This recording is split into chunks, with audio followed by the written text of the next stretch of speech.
Um, well, great news, everyone. Former squatter and disgraced Florida man Donald Trump is dabbling on the rhetoric and isn't likely to cause problems for Republicans in the upcoming midterm elections. At least this is what, at least this is what Senate Republican leader Moscow Mitch had suggested. Sorry, to USA Today. Well, I assume not under the influence of any hallucinogenic substances. Now, commenting on Trump's routine, like his live-filled endorsements of GOP candidates, Moscow Mitch said, "So far this cycle, he's been rather restrained in his nominations, so I don't see it as a problem." Well, I fucking do. Well, cool, Mitch.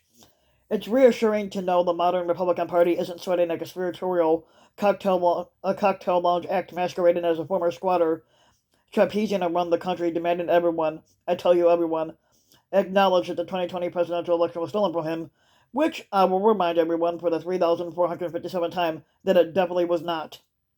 Um, McConnell continued to speak optimistically about the midterms, and it depends on not doing and saying foolish things that disqualify you. Has he fucking met Trump? Has he met a terrifyingly large swath of his own party? Now, saying stupid shit for maggot aligned Republican lawmakers and candidates seems mandatory. We witness what appears to be a daily competition among them to see who can outrageously be stupid over the other. Um, Trump remains the crown queen of the unhinged. The same day USA Today published an interview with Moscow Mitch, Trump released an anti-endorsement of Republican Pennsylvania gubernatorial candidate William McSwain, a former a U.S. attorney, who committed the unforgivable act of not looking into ginned up voter fraud allegations. In his statement, Trump said it was there for the taking, and he failed so badly. Nothing says not a problem quite like a former squatter accused of trying to overturn a free and fair election, writing out and sharing a sentence that clearly states he wanted to overturn a free and fair election. It was there for the taking if only our system of government hadn't fucking survived.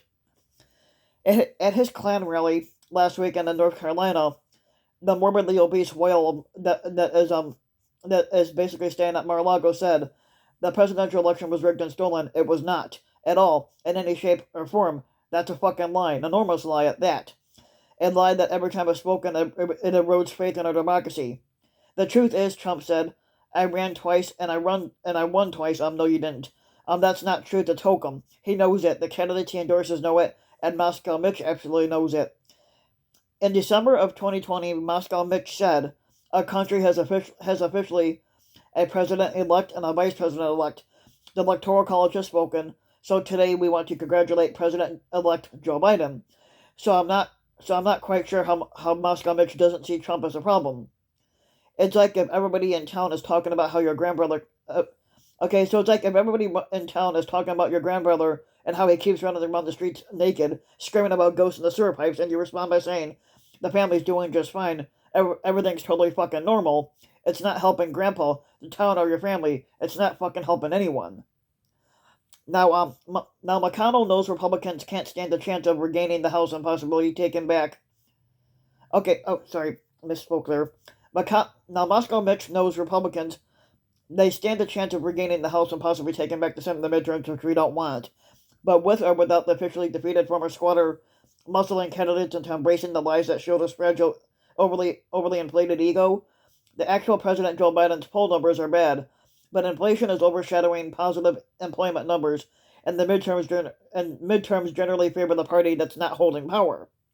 But what should burn every truly patriotic American's biscuits is the fact that is that Moscow Mitch is waltzing along, knowing a huge fraction of his own party has adopted a dangerous fiction in service to an utterly unworthy individual, one who only stops conning people long enough to ring for another Diet Coke and some cheeseburgers and fries. Um, there's nothing restrained about Trump. Every day we're learning more and more about the role he and his members of his family and others in his orbit played in attempting what amounts to a coup. If McConnell gave a damn about America, this should fucking matter, and it clearly fucking doesn't, but maybe that's something that should fucking concern us all. If you like the video, you can give the video a like and subscribe to my channel, RBW King.